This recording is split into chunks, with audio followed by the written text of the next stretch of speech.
আজকে হচ্ছে আমি আমার ছেলের পছন্দের রান্না করব। তো সকালে হচ্ছে ঘুম থেকে উঠে নাস্তা বানিয়ে নেওয়া হচ্ছে। তো মা নাস্তা বানানো হবে, আলু ভাজি করা হবে, ডিম ভাজি করা হবে, আর হচ্ছে রুটি বানানো হবে। তো মা হচ্ছে সকাল সকালে আলু মানে কেটে রেখেছে, আটাও সিদ্ধ করে ফেলেছে, যা মা করে আর কি। তো আমি উঠে দেখলাম যে আলু কাটা হয়ে গেছে, আমি আলুগুলো ধুয়ে নিচ্ছিলাম, ভাজি বসিয়ে দেবো। আর মা হচ্ছে গিয়ে আটাটা সিদ্ধ করে এখন হচ্ছে মেখে নেবে। তো বেশি ভারী কাজ আমি মানে করি না, করতে দেয়ও না মা, যতটুকু হালকা পাতলা ততটুকুই করি অ্যাকচুয়ালি। মা আসার পর থেকে তেমন কিছু করতে হয় না, দায়িত্ব নিয়ে কিছু করতে হয় না, আসলে এটাকেই মা বলে। মা থাকলে আসলে কি বলবো, লাইফের অর্ধেক প্যারা চলে যায়। একা থাকলে যেমন সব দায়িত্ব নিজের, সব কিছু নিজের দায়িত্ব নিয়ে করতে হয়, মা আসার পর থেকে আমার অর্ধেক কাজ হয়ে যায়। অর্ধেক কাজ বলতে কি, কোনো টেনশন থাকে না কখন কী রান্না করব, কে কী খাবে, কী করতে হবে, কোনো টেনশন আমার থাকে না। তো আমি যে আলু ভাজি করে নিচ্ছিলাম, তো দেখা যায় মানে এইটুকু আমি করি সকালে, কারণ সকালে একটু তাড়াহুড়া থাকে আমাদের, যেহেতু ওর বাবার অফিস থাকে। তো যার কারণে হচ্ছে একটু মাকে সাহায্য না করলে আবার রান্না থাকে, কারণ রান্নাটাও তো করার লাগে, ওর বাবার অফিসে খাবার নেই, যদিও আজকে খাবার নেবে না, শুধু নাস্তাটাই বানাতে হবে। তো নাস্তাটা হচ্ছে বানিয়ে নিচ্ছিলাম। তো আলুটাই যে ভেজে নিচ্ছিলাম, আলুটা একটু লবণ হলুদ দিয়ে প্রথমে ভেজে নিচ্ছি, পেঁয়াজ দিয়ে আলুটাকে ভাজি করব। তো মা যেভাবে ভাজি করে সেইভাবেই ভাজি করতেছি আজকে। আমি হচ্ছে পেঁয়াজ টিয়াজ সব একসাথে দিয়ে তারপর হচ্ছে ভাজি করে নিই। তো মা বলল, না, পেঁয়াজটা পরে দাও, আলুটা কিছুটা ভাজা হলে তারপর হচ্ছে পেঁয়াজটা দাও। তো আমি দুটো কাঁচামরিচও ভেঙে দিয়ে দিলাম, এখন একটু ঢাকা দিয়ে আলুটাকে সিদ্ধ করে নেব। তো একটু ভাজা হয়ে গিয়েছে, আমি হচ্ছে এখন পেঁয়াজটাকে দিয়ে দিলাম। পেঁয়াজটা দিয়ে ভালো করে ভেজে আমি হচ্ছে আলু ভাজিটা নামিয়ে নেবো। যারা সবাই আলু ভাজি করতে পারে, তো আমিও পারি, মাও ওই মা যেভাবে করে সেইভাবে করতেছিলাম আর কি, তাই আপনাদের সাথে শেয়ার করলাম।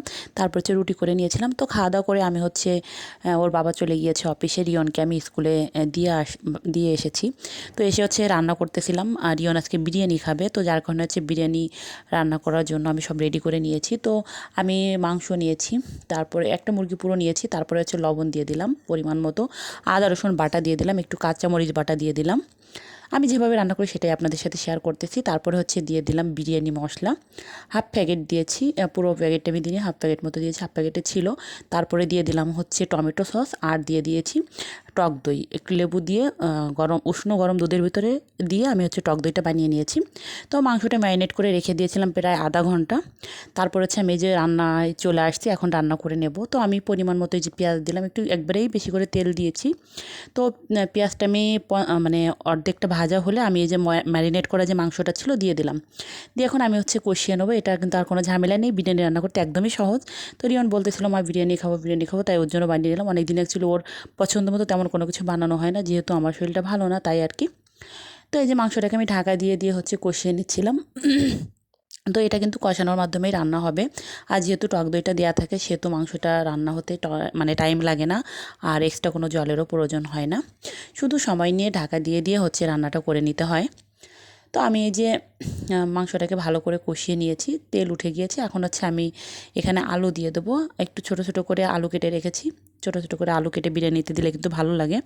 তো আমরা মোটামুটি সবাই পছন্দ করি বিরিয়ানির আলুটা, মাংসের আলুটা, যার কারণে হচ্ছে আলুটা দেওয়া হয়। আর যেহেতু রিয়ন খাবে, বাচ্চা মানুষ, একদম ঝাল দিইনি, কম ঝালে রান্নাটা করেছি। আর বিরিয়ানিতে ঝাল ভালোও লাগে না, বিরিয়ানি রোস্ট এতে হালকা ঝালই ভালো লাগে। অনেকে আছে একটু ঝাল খায়, অনেকে আছে আবার একদমই খায় না। তো আমি মিডিয়াম একটু ঝাল দিই, যেহেতু মাংসের ভেতরে একটু ঝাল না ঢুকলে ভালো লাগে না, তাই আর কি।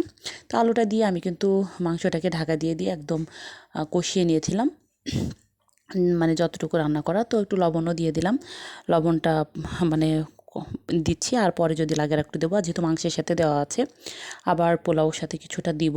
তো হিসাব করেই দিতে হবে, যেহেতু বিরিয়ানি একসাথেই রান্না হবে, তো হিসাব করে সব কিছুতে লবণটা দিতে হবে। লবণটা কম হলেও কিন্তু ভালো লাগবে না, বেশি হলেও ভালো লাগবে না। তো মাংসটা কিন্তু কষাতে কষাতেই রান্না করে নিচ্ছিলাম আমি, একদম মানে মিডিয়াম আছে ঢাকা দিয়ে দিয়ে রান্নাটা করে নিয়েছি। তো এভাবে রান্না করে নিলে মাংসটা কিন্তু অনেক সফট হয়, খেতে অনেক ভালো হয়। তো মাংসটা কিন্তু হয়ে গেছে প্রায়, আমি ওই পাশের চুলায় মানে অল্প আঁচে দিয়ে রেখেছি। এপাশে হচ্ছে আমি পোলাওটা করে নেব। তো পোলাওটা করে নেওয়ার জন্য আমি ফ্রাই প্যানটা দিয়ে দিয়েছি। এখন হচ্ছে আমি পরিমাণ মতো তেল দিয়ে দেবো, যেহেতু বিরিয়ানি রান্না করব তাই সয়াবিন তেলে রান্না করতেছি, আমরা সরিষার তেলটাই বেশি খাই, কিন্তু সব কিছুতে কিন্তু সরিষার তেল ভালো লাগে না, তো যার কারণে হচ্ছে সয়াবিন তেলটা দিচ্ছি। সয়াবিন তেলটাও থাকে বাসায়, সরিষার তেলটাও থাকে, সব কিছু মিক্সড করেই খাওয়া হয়। তো এবার হচ্ছে দিয়ে দেবো ঘি, আর পোলাও বিরিয়ানি এতে কিন্তু একটু ঘি না দিলে ভালো লাগে না। তো যার কারণে হচ্ছে ঘিটা দিয়ে দেবো, পরিমাণ মতো ঘি দিয়ে দেবো।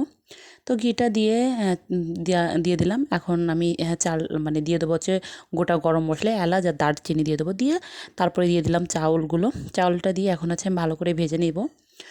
তো অনেকটা টাইম নিয়ে আমি হচ্ছে চালটাকে ভেজে নিয়েছি, যতক্ষণ না পর্যন্ত ঝরঝরা হয়েছে ততক্ষণ পর্যন্ত চালটাকে আমি ভেজে নিচ্ছিলাম। তো চালটা ভাজা হয়ে গেছে, এখন হচ্ছে আমি পরিমাণ মতো জল দিয়ে দিলাম। জলটা কিন্তু একদম গরম ছিল, জলটা আমি জাল করে নিয়েছিলাম। তো আমি একটু লবণ দিয়ে দিলাম পরিমাণ মতো। এখন হচ্ছে ভাতটা আমি মানে রান্না করে নেব। কয়েকটা কাঁচামরিচ ভেঙে দিয়ে দিলাম, এটা অপশনাল, কেউ দিলেও দিতে পারে, না দিলেও না দিতে পারে। তো চালটা কিন্তু 70% পর্যন্ত সিদ্ধ হয়েছে। এখন হচ্ছে আমি মাংসটাকে কষিয়ে রেখেছিলাম, মাংসটাকে দিয়ে দিচ্ছিলাম। এখন আর কোনো ঝামেলা নেই, মাংসটাকে দিয়ে আমি হচ্ছে মিক্সড করে আমি হচ্ছে ভাপে বসিয়ে দেবো। ভাপে বসিয়ে দিলে আমার বিরিয়ানি কিন্তু হয়ে যাবে। একদমই সহজ বিরিয়ানি রান্না করা আমার কাছে মনে হয়। তো আমি এই যে একটা তাওয়া দিয়ে দিলাম, তাওয়াটা গরম করে এখন হচ্ছে ভাপে বসিয়ে দেবো।